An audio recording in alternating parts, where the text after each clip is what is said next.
The gentlelady from Arizona. For what purpose does she seek recognition? Thank you, Mr. Chairman. I move to strike the last word. Gentlelady is recognized for 5 minutes. Thank you, Mr. Chairman. I rise to support H.R. 2410. It's an important piece of legislation that addresses issues pertaining both domestic and international, but also it includes our nation's export control system.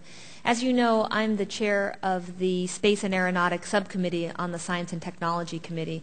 And in February of this year, the committee held a hearing on the impacts of U.S. export control policies on science and technology and competitiveness, which are absolutely critical to our economic and national security. There's a couple of members of the Science Committee here on the Foreign Affairs Committee, and many of you represent the space industries in your district.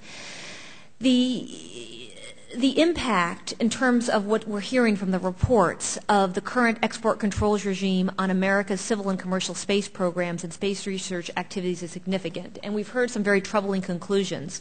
For example, the Center for Strategic and International Studies Working Group on the Health of the U.S. Space Industrial Base and the Impact of Export Controls found that, and I quote, that the current export control policy is constricting U.S. engagement and partnership with the rest of the global space community and is feeding a growing separation between the U.S. space community and an emerging non-U.S. space community. It also went on to say that export controls are adversely affecting U.S. companies' ability to compete for foreign space business, particularly the second and the third tier. It's those two tiers, second and third tier of the industry, that's a source of much innovation for our country and is normally the most engaged in the global marketplace and in the aerospace and defense sector. Space is increasingly becoming a global undertaking, with new spacefaring nations emerging that will provide both competition and, I believe, opportunities for cooperation and commercial involvement.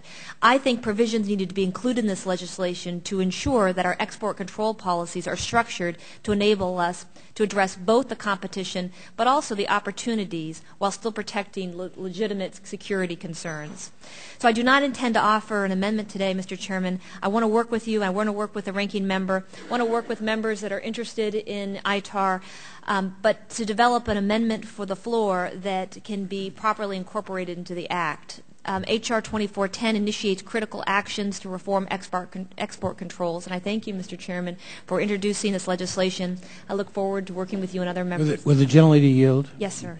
I very much appreciate the gentlelady's comments on this issue. You, at the end, made reference to some of the provisions already in this bill, but I very much am both aware of those reports and very sensitive to the outdated nature of an Export Administration Act, which is essentially the law last reauthorized fully in 1986, 85 or 86, if I'm correct. And I was like a fresh member of the conference committee on that, and since that time it hasn't been. So obviously this bill and some of the regional issues, but the State Department legislation, the foreign assistance reform legislation on our agenda. But third on my agenda, hopefully, is in this Congress to reauthorize the Export Administration Act and update the Export Administration Act along the lines of some of the reports that you've made reference to. Thank you, Mr. Chairman. Thank you, and I look forward to working with you on this. Thank you. The time of the gentlelady is recognized. Thank you, Mr. Chairman. I move to strike the last word. The gentlelady is recognized for 5 minutes. Mr. Chairman, I appreciate the work that you've done on this legislation and for the ranking member as well. I support the underlying intent of this bill, but I just wanted to bring up one specific point. You know, I think I'm the only member in the majority that serves both on this committee and also on the Armed Services Committee. There may be a couple folks on the other side, but there is some concern specifically about the differences on Title II between the Foreign Affairs Committee and HASC. So, Mr. Chairman, I look forward to hopefully seeing these differences worked out before the bill moves to the floor, but I just wanted to raise those concerns and let you know that I'm looking forward to seeing that language. If the gentlelady will yield, we're going to, I think, be spending a lot of time trying to work out those differences between here and the floor. Okay. Thank you, Mr. Chairman. Thank you. The time of the gentlelady has expired.